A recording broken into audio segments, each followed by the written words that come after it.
You don't have a blank slate consciousness that's interpreting a world that manifests itself as segregated objects in some straightforward sense. You have a built-in interpretive system that's extraordinarily deeply embedded and invisible, because you might think about it as the implicit structure of your unconscious. It's what gives rise to your conscious experience, and it presents you with the world. That's one way of thinking about it, and it's a good way of thinking about it. It's the psychoanalytic way of thinking about it, as well as the neuroscientific way of thinking about it, because one of the things that's pretty interesting about modern neuroscientists, especially the top-rate ones, and those are usually the ones that are working on emotions, as far as I've been able to tell, are often quite enamored of the psychoanalyst. Jaak Panksepp was a good example of that, because they came to understand that the psychoanalysts' insistence on underlying unconscious personified motivations was actually an accurate reflection of how the brain worked. And so to think of yourself as a loose collection of autonomous spirits that's governed by some overarching identity is a reasonable way of thinking about it. The question is, or a question that arises from that is, what is the nature of this a priori structure that you use to interpret the world? And I think the clearest answer to that is that it's a story, that you live inside a story.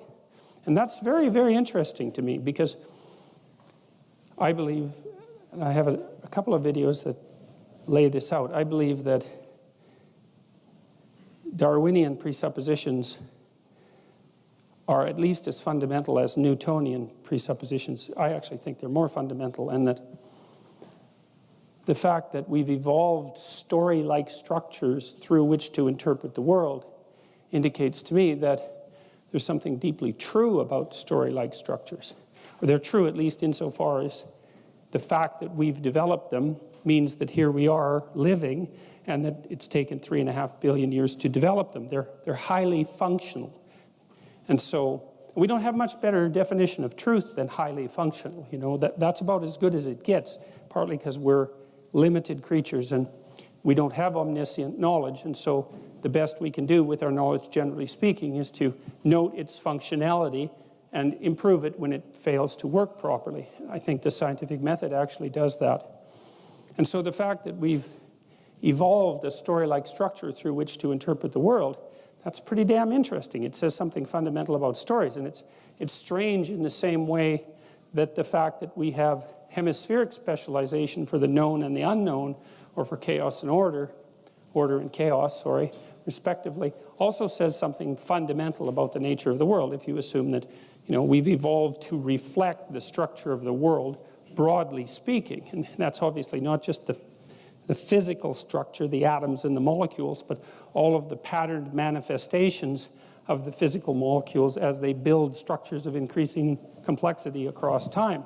That would include human interactions and political interactions, economic interactions, familial interactions, all of those things that are a very important part of our reality, but perhaps in some sense not as fundamental as the physical attributes that the physicists concentrate on. So we live in stories. And so I want to talk to you a little bit about stories and about their structure, because when you understand a little bit about the structure of stories, then a whole array of things about mythology all of a sudden make overwhelming sense. And it's so useful, because what you see is that many of the things that are standard occurrences in your life, everyone's life, are portrayed universally in mythology. And it's very helpful because, first of all, it de-isolates you.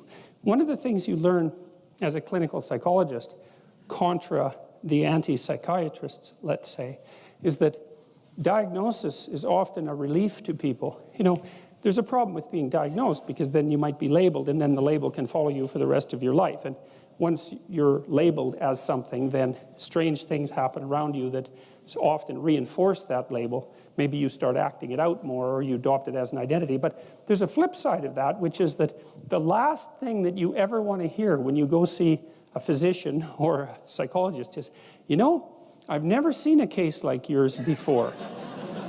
Right, that is not a relief, man, because if the message is, I've never heard anything like what you're telling me, the outcome is either going to be not so good for you, or you're not going to get listened to at all, right? Because you're such an anomaly that you're actually, your existence is annoying to the integrated knowledge structure of the medical professional that you're attempting to receive advice from. Well, it's definitely the case, because, you know, if you can be put in a box, then the box tells the doctor what to do with you, and that's actually a relief to the doctor, but also a relief to you, right? Because you want to know, so you come and you say, look, I can't go out of my house much anymore, I'm afraid on elevators, I have heart palpitations, and sometimes I end up in the emergency room. Increasingly, my interactions in the world are restricted. I find myself staying at home. I'm afraid I'm going to die of a heart attack. And the psychologist says, well, you have agoraphobia.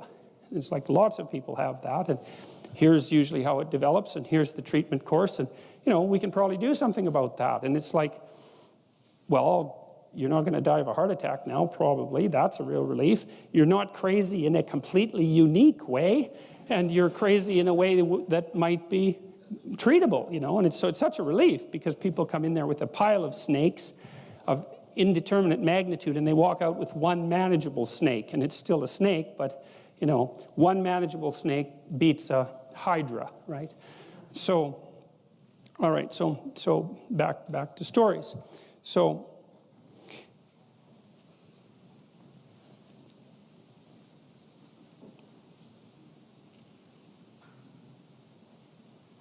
the stories that we tell and that we live in are fundamentally ways that we deal with the complexity of the world.